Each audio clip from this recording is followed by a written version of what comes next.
ఇప్పుడు మా అక్క అన్నీ చెప్పారు. ఏడవేనా కూడా సమస్య చెప్తున్నారు. ఇప్పటికి 5 రోజులే. ఇలా నేనేమో ఎండలు తిరుగుతున్నా. ఎండలు తిరుగుతుంటే ఒక మా అక్కలు ఆడ కూర్చున్నారు, ఆడ పైన కూర్చున్నారు. వాళ్ళు అన్ని విషయాలు వినడానికి వచ్చారు. అవునా కాదా? మేమైతే అబద్ధాలు చెప్పాక కేసీఆర్కి అబద్ధాలు అయితే చెప్పాం. మొన్నటి నుంచి తిరుగుతున్న ఎండల ఏడవేనా కూడా నీళ్ళ సమస్య చెప్తున్నారు. అక్కడనేమో ఆర్డీఎస్ నీళ్లు, ఇక్కడనేమో జూరాల నెట్టప్ప నీళ్ళు వచ్చినాయి కదా మీ అందరికీ. వచ్చినాయా లేదా? అబద్ధాలు చెప్తున్నారేంటి? మరి కేసీఆర్ సార్ అంటున్నాడ బీజేపీలోకి ఏం పని లేదు, పచ్చగా ఉన్న పాలమూరులో పచ్చగా ఉన్న వేముల గ్రామంలో చిచ్చు పెట్టడానికి మేము వస్తున్నామట. పచ్చగుందా అక్క? పచ్చగుందా? ఇలా నీళ్ళు ఇవ్వమంటే కేసీఆర్ సార్ ఎన్నికలప్పుడు ఏం చేసాడు, నేను ఎన్నికల్లో గెలిచాక కుర్చేసుకొని కూర్చుంటాడు. ఆ కుర్చీకి కింద అంటు పెట్టుకున్నాడు, ఆ కుర్చీని ఇష్టపడతలేడు. కుర్చేసుకొని కూర్చుంటాను కేసీఆర్ ఇంతలేడు. ఇలా చెప్తే కేసీఆర్ సార్ కాళేశ్వరం ఎక్కడో ఉన్నది. కాళేశ్వరం నుంచి ఆయన ఫామ్ హౌస్ కు 200 కిలోమీటర్లు ఉంటుంది దాదాపు. కాళేశ్వరం నుంచి ఆయన ఫామ్ హౌస్ కు నీళ్లు పోసుకోవడానికి 1,00,000 కోట్లు ఖర్చు పెట్టినాక 1,00,000 కోట్లు. కాళేశ్వరం ద్వారా తెలంగాణ రాష్ట్రాన్ని సస్యల సామాన్లు చేస్తానని రాష్ట్ర ముఖ్యమంత్రి. కాళేశ్వరంలో 1,00,000 కోట్ల ప్రాజెక్ట్ అని చెప్పి వాళ్ళ ఫామ్ హౌస్ కు నీళ్లు తీసుకొచ్చిన కేసీఆర్ అటు ఆర్డీఎస్ సమస్య గాని, ఇటు జూరాల నెట్టెపాటు నీళ్లు గాని ఈ అలంపూర్ నియోజకవర్గానికి ఎందుకు ఇస్తలేడో రాష్ట్ర ముఖ్యమంత్రి ఒక్కసారి చెప్పాల్సిన అవసరం ఉంది. కనీసం ఈ ప్రాంత ప్రజలు నీటితో ఇబ్బంది పడుతున్నారు, వ్యవసాయం చేసుకోలేని పరిస్థితి ఉన్నది, పాలమూరు మొత్తం ఎడారిగా మారిందని చెప్పి కనీసం ఇంగిత జ్ఞానం లేకుండా రైతాంగాన్ని ఇబ్బంది పెడుతున్న ప్రభుత్వం టీఆర్ఎస్ పార్టీ ప్రభుత్వం. తెలంగాణ రాష్ట్రంలో ఏ రైతు లాభం కోసం వ్యవసాయం చేస్తలేడు, ఏ రైతు లక్షాధికారి కావాలని వ్యవసాయం చేస్తలేడు, ఏ రైతు కోటీశ్వరుడు కావాలని వ్యవసాయం చేస్తలేడు. ఈసారి వేముల గ్రామంలో ఈ ప్రాంతంలో నకిలీ పత్తి విత్తనాలు వస్తే రైతాంగం మొత్తం అతలా కుతలమై తల్లడిల్లిపోతున్న విషయం వాస్తవం కాదని ఒక్కసారి ఆలోచించండి. నకిలీ విత్తనాలతో తల్లడిల్లిపోతే ఏ ఒక్క రైతు కుటుంబానికి రాష్ట్ర ముఖ్యమంత్రి ఆదుకోలే. మిర్చికి తెగులు వస్తే మిర్చి వేసే రైతాంగాన్ని ఆదుకునే ప్రయత్నం చేస్తే మిర్చి వచ్చినా కనీసం అమ్ముకోవడానికి ఇక్కడ మార్కెట్ లేదు. పోతే గుంటూరు పోవాలి, లేకుంటే హైదరాబాద్ పోవాలి. ఎప్పుడు నష్టాలు వచ్చినా ఇక నేను వస్తున్నా చూడు, నన్ను చూడు, నా అందం చూడని చెప్పి ఒక సర్వే పంపుతాడు, కొంతమంది అధికారం పంపుతాడు, నష్టపరిహారం ఇస్తాడు, 6 నెలలు టైం పాస్ చేస్తాడు. ఈ లోపల రైతులందరూ మర్చిపోతారు, ఇక కేసీఆర్ మర్చిపోతారు. కేసీఆర్ ఇచ్చే నష్టపరిహారాన్ని మర్చిపోయి మళ్ళా పంట వేసుకుంటాం. మళ్ళా పంట ఎందుకు వేసుకుంటామంటే పోయినసారి నష్టపోయినాం, నకిలీ విత్తనాలతో నష్టపోయినాం, తెగుళ్లతో నష్టపోయినాం, వివిధ కారణాలతో నష్టపోయినాం. కాబట్టి ఈసారి నష్టాన్ని పూరించుకుందామని చెప్పి మాత్రమే తెలంగాణలో రైతులు వ్యవసాయం చేస్తున్నారు తప్ప లాభాల కోసం వ్యవసాయం చేసే పరిస్థితి తెలంగాణ లేదు, పాలమూరులో అసలు లేదు. మొత్తం పొలాలన్నీ బీడలు వారిపోయినాయి, నీళ్లు లేవు. కనీసం ఏం సాయం చేయకుండా రాష్ట్ర ముఖ్యమంత్రి తెలంగాణ రాష్ట్రాన్ని పాలమూరు ఏ విధంగా నిర్లక్ష్యం చేస్తుండో ఒక్కసారి ఆలోచించండి. ఏం చేయడు రాష్ట్ర ముఖ్యమంత్రి, అన్ని చేస్తా అని చెప్తాడు, ఏం చేయడు. నేను అడుగుతున్నా అక్క, మీ అందరికీ డబుల్ బెడ్రూమ్లు వచ్చినాయా ఒక్కసారి చూడండి. కేంద్రంలో పేదోడు, మీ లెక్క మన లెక్క పేదోడు తెలంగాణ దేశాన్ని రాజ్యం ఎత్తున్నాడు. ఒక ఛాయ్ అమ్ముకునే వ్యక్తి, ఒక ఛాయ్ అమ్ముకునే పేదోడు దేశ ప్రధానిగా మోడీ గారు అయ్యారు కాబట్టి ఈ దేశంలో పేదలకు ఇల్లు ఇస్తున్నాడు. ఈ తెలంగాణ రాష్ట్రానికి 1,40,000 ఇల్లు ఇచ్చిండక్క. ఈ వేముల గ్రామంలో ఎంతమందికి ఇల్లు వచ్చినాయో ఒక్కసారి ఆలోచించండి. నేను అడిగిన కేసీఆర్ సార్, వేముల గ్రామంలో ఎంతమందికి ఇల్లు ఇచ్చినావో నాకు లిస్ట్ ఇయ్యి. నాకు లిస్ట్ ఇస్తే ఇంకా అదనంగా ఇండ్లు నేను శాంక్షన్ చేస్తా. ఈ వేముల గ్రామంలో పేదోళ్ళందరికీ ఇండ్లు నేను ఇప్పిస్తా. మా మోడీ గారు రొప్పిస్తా అంటే రాష్ట్ర ముఖ్యమంత్రి ఇండ్లు ఇవ్వకుండా, రాష్ట్ర ముఖ్యమంత్రి ఇండ్లు ఇవ్వకుండా పేదోళ్ళకి ఇండ్లు ఇస్తే మీరందరూ పువ్వు గుర్తు కోటేస్తారని చెప్పి, మీరందరూ పువ్వు గుర్తు కోటేస్తారని చెప్పి మీకు ఇండ్లు ఇవ్వకుండా రాష్ట్ర ముఖ్యమంత్రి కేసీఆర్ మోసం చేస్తున్నాడు. మీ అందరికీ బియ్యం ఇస్తున్నాడు. బియ్యం ఇచ్చేది నరేంద్ర మోడీ, కానీ ఫోటో మాత్రం కేసీఆర్ పెట్టుకుంటాడు. ఇలా మీకు కోవిడ్ వచ్చిందని బాధపడతారు, తినడానికి తిండి లేదని చెప్పి మోడీ గారు పేదోళ్ళు ఆకలితో చచ్చిపోదని చెప్పి అందరికీ ఉచితంగా బియ్యం ఇస్తే రాష్ట్ర ముఖ్యమంత్రి ఆయన ఇస్తున్నాడు చెప్పున్నాడు. గతంలో కిలోకు రూపాయి మీరు కట్టేటోళ్ళు, కిలోకు రూపాయి కేసీఆర్ కట్టేటోడు. 2 రూపాయల కిలో బియ్యం ఎక్కడ దొరకదక్క. ₹2 కిలో బియ్యం ప్రపంచంలో ఎక్కడ దొరకదక్క 29-30 రూపాయలు ఎలా మోడీ గారు ఇస్తున్నారు. 29-30 రూపాయలు ఇచ్చే మోడీ గారు గొప్పోడా, ₹1 ఇచ్చే కేసీఆర్ గొప్పోడా? ఒక్కసారి ఆలోచించండి. ఇంట్లో పిల్లలకు ఉద్యోగాలు వస్తలేవు, ఇలా పిల్లలకు ఉద్యోగాలు వస్తలేవు. కానీ కేసీఆర్ కుటుంబంలో 5గురికి ఉద్యోగాలు ఇచ్చుకున్నాడు. కేసీఆర్ నెలకు ఒక్కొక్కరు 5 లక్షల రూపాయలు సంపాదిస్తున్నాడు. కేసీఆర్ ముఖ్యమంత్రి అయిండు, కేసీఆర్ కొడుకు మంత్రి అయిండు, కేసీఆర్ బిడ్డ ఎమ్మెల్సీ అయింది, కేసీఆర్ అల్లుడు మంత్రి అయిండు, కేసీఆర్ ఇంకో సుట్టపైన ఎంపీ అయిండు. ఇలా 5గురికి రాజ్యం ఎత్తున్నారు.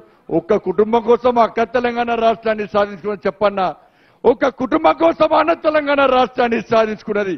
పెద్దోళ్ళు యుద్ధం చేయలేక, పెద్దోళ్ళు చచ్చిపోయిన తెలంగాణ రాష్ట్ర ఏర్పాటులో పేదోళ్ళు చచ్చిపోయారక్క. శ్రీకాంతాచారి పేదోడక్క, తిండికి లేదక్క అన్న శ్రీకాంతాచారి, పెట్రోల్ వస్తున్న అగ్గిపెట్టంటే పెట్టుకున్న శ్రీకాంతాచారి చచ్చిపోయాడు. సుమను పేద పిల్లాడు రైలు వస్తుంటే రైలుకి ఎదురుగా పోయి జై తెలంగాణ చచ్చిపోయాడు పేదోడు సుమన్. ఎందుకు చచ్చిపోతున్నావు సుమన్ అంటే అన్న పేదోళ్ళ రాజ్యం రావాలి తెలంగాణ రాష్ట్రంలో. నేను చచ్చిపోతే తెలంగాణ రాష్ట్రం వస్తుంది, తెలంగాణ రాష్ట్రం వస్తే నా తమ్ముళ్లకు ఉద్యోగాలు వస్తుంది, తెలంగాణ రాష్ట్రం రావాలని చెప్పి ఆ సుమను నడుచుకుంటూ పోయే రైలుకి ఎదురుగా పడి జై తెలంగాణ చచ్చిపోయిండక్క. పోలీస్ కిష్టన చనిపోయిండక్క. ఇట్లా టవర్ ఎక్కి కింద భార్య పిల్లలు కింద ఉంటే అన్నా చచ్చిపోకున్నా నువ్వు దిగునా, మేము అనాథలమవుతాం, నువ్వు చచ్చిపోతూ బతుకున్నానే, మమ్మల్ని ఎవరు దాడుకుంటారని చెప్పి పోలీస్ కిష్టయ్య కుటుంబం ఏడుస్తురక్క కిందుండి. అయినా కూడా పోలీస్ కిష్టన నేను చచ్చిపోతేనే తెలంగాణ రాష్ట్రం వస్తుంది, నా తల్లులకు ఉద్యోగాలు వస్తాయి, ఈ పేదలకు న్యాయం జరుగుతుందని చెప్పి అందరూ చూస్తుండగా ఇక్కడ రివాల్వర్ కాసుకొని జై తెలంగాణ చచ్చిపోయాక పోలీస్ కిష్టయ్య పేదోళ్ళు చచ్చిపోయాక తెలంగాణ రాష్ట్రానికి. పేదోళ్ళు చచ్చిపోతే ఇలా పెద్దోడు రాజ్యం వెళ్తుండు, గడీల ప్రభుత్వం రాజ్యం వెళ్తున్నది. ఆలోచించండి అక్క, గరీబోళ్ళ రాజ్యం రావన్నా, గడీల రాజ్యం కావన్నా, ఈ గడీల రాజ్యం మీద గరీబోళ్ళు జెండా ఎగిరేల వద్ద ఒక్కసారి వేముల గ్రామానికి సంబంధించిన ప్రజానికం ఆలోచించండి. అన్ని పైసలు మోడీ గారు ఇస్తున్నారు, పువ్వు గుర్తులు ఇస్తున్నారు, రోడ్లు ఇచ్చేది మోడీ గారే, మోర్లు కట్టేది మోడీ గారే, పోల్లు ఇచ్చేది మోడీ గారే, లైట్లు ఇచ్చేది మోడీ గారే, మీకు బియ్యం ఇచ్చేది మోడీ గారే, మీకు వ్యాక్సిన్ ఇచ్చేది మోడీ గారే, కమ్యూనిటాల పైసలు ఇచ్చేది మోడీ గారే, శ్మశాన వాటికల పైసలు ఇచ్చేది మోడీ గారే, రైతు వేదికల పైసలు ఇచ్చేది మోడీ గారే, చెట్లు నాటడానికి పైసలు ఇచ్చేది మోడీ గారే. అన్ని పైసలు మోడీ గారు ఇస్తుంటే రాష్ట్ర ముఖ్యమంత్రి కనీసం మోడీ గారి ఫోటో పెట్టుకోకుండా ఆయననే పీకినట్టు, ఆయననే ఓడిసినట్టు, నేనే తెలంగాణ రాష్ట్రాన్ని సాధించిన, నా కుటుంబమే తెలంగాణ రాష్ట్రాన్ని సాధించి చెప్పి ఇవాళ తెలంగాణ సమాజాన్ని మోసం చేస్తున్నటువంటి మూర్ఖుడు ఈ రాష్ట్ర ముఖ్యమంత్రి. ఆలోచించిన ఇప్పుడు ఎన్నికలు లేవాక, ఎన్నికల కోసం రాలేదక్క, నేను చెప్పిన విషయాలు ఆలోచించండి. పెద్దోడు రాజ్యం వెళ్ళక ఈ తెలంగాణ రాష్ట్రంలో పేదోళ్లకు న్యాయం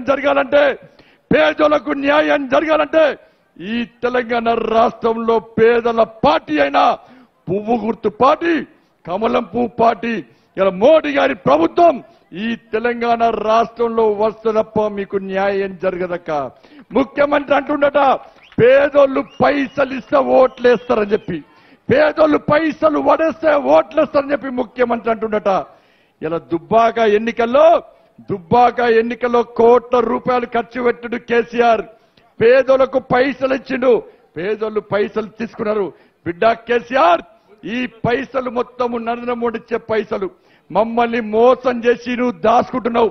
పైసలు పక్కా తీసుకుంటాం, మేము పేదోళ్ళం, మా దగ్గర నియతి ఉంటుంది, మా దగ్గర నిజాయితీ ఉంటుంది, మేము ఓటు అమ్ముకోమని చెప్పి అందరూ పువ్వు గుర్తు మీద ఓటేసిరక్క. దుబ్బాకలో, హుజరాబాద్ లో 1000 కోట్లు ఖర్చు పెట్టిన పువ్వు గుర్తు గెలిచిందక్క.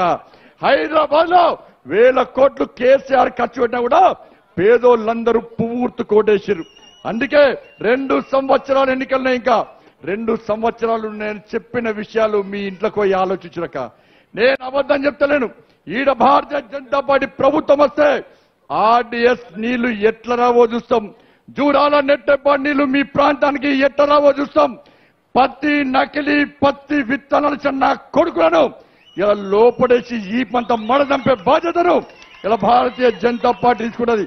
అరే నకిలీ విత్తనాలు అమ్మాయి టీఆర్ఎస్ వాళ్ళు, నకిలీ సీడ్ అమ్మాయి టీఆర్ఎస్ వాళ్ళు, నీళ్ళు లేకుండా వేధించేది టీఆర్ఎస్ వాళ్ళు, రైతులను మోసం చేసేది టీఆర్ఎస్ వాళ్ళు, మహిళలను మోసం చేసేది టీఆర్ఎస్ వాళ్ళు, యువకులను మోసం చేసేది టీఆర్ఎస్ వాళ్ళు, తెలంగాణ సమాజాన్ని మోసం చేసేది టీఆర్ఎస్ వాళ్ళు, తెలంగాణ రాష్ట్రంలో పేద ప్రజలను మోసం చేసేది టీఆర్ఎస్ వాళ్ళు. అందుకే వేముల గ్రామంలో చైతన్యం ఉంది, వేముల గ్రామంలో పౌరుషం ఉంది, వేముల గ్రామంలో నిజాయితీ ఉంది, వేముల గ్రామంలో నిబద్ధత ఉంది. 2 సంవత్సరాలు నేను కట్టే ఎన్నికల కోసం మేము చెప్పిన విషయాలు ఆలోచించిన ఎండలు తిరుగుతున్నాం. పోయినసారి యాత్ర చేస్తామన్నా ఎక్కడ పోయినా చదువుకుందామంటే కాలేజీ లేవు, ఇక్కడ కాలేజీ లేదు, ఇక్కడ హాస్పిటల్ లేదు, ఇక్కడ రోగం వస్తే పక్క రాష్ట్రం పోయి ఇలా ట్రీట్మెంట్ చేసుకోవాల్సిన పరిస్థితి, ఇక్కడ చదువుకుందామంటే కాలేజీ లేక పక్క రాష్ట్రం పోయి చదువుకునే పరిస్థితి. మొదటి విడతల గిట్టే సమస్యలు వచ్చినాక వస్తే నేనే చెప్పిన మొదటి విడత ప్రజా సంగ్రామ యాత్ర ముగింపు సందర్భంగా ఉచిత విద్య అందించే బాధ్యతను ఇలా భారతీయ జనతా పార్టీ తీసుకుంటే చెప్పి మొదటిసారి ప్రారంభం చేసామక్క. అందుకే అన్ని విషయాలు ఆలోచించండి, అన్ని విషయాలు చెప్పినాం. మీరు 2 సంవత్సరాలు ఆలోచించండి. టీఆర్ఎస్ పార్టీలక ఇతర రాజకీయ పార్టీలక మోసం చేసే వ్యక్తులం కాదు. మోడీ గారు మోసం చేస్తలేడు, మోడీ గారు పేదలకు న్యాయం చేస్తున్నారు. కాబట్టి ఈ తెలంగాణ రాష్ట్రంలో పేదలకు న్యాయం చేయడానికే ఇలా మీ ముందుకు వచ్చినాం. కొంతమంది అంటారు పెట్రోల్ రేటు పెరిగినాయని చెప్పి, పక్క రాష్ట్రంలో 13 రూపాయలు తక్కువ కర్ణాటకలో. ఇక్కడ కేసీఆర్ సార్ లీటర్ పెట్రోల్ కు 30 రూపాయలు కమిషన్ దొబ్బుతాడు. ఎన్ని రూపాయలు కమిషన్ దొబ్బుతాడు? 30 రూపాయలు కమిషన్ దొబ్బుతున్న కేసీఆర్ 30 రూపాయలు తగ్గిస్తే తెలంగాణ రాష్ట్రంలో 70 రూపాయలకే పెట్రోల్ వస్తుంది. కమిషన్ దొబ్బుతుడు మంచిగా కమిషన్ దొబ్బి ఇలా కేంద్రాన్ని బదనాం చేసే ప్రయత్నం రాష్ట్ర ముఖ్యమంత్రి చేస్తాడు. కాబట్టి దయచేశాక అన్ని విషయాలు మీకు చెప్పిన మంచి మనసుతో పెద్ద మనసుతో ఆలోచించండి, మమ్మల్ని ఆశీర్వదించండి, మాకు స్వాగతం పలకండి, మాకు అండగా ఉండండి.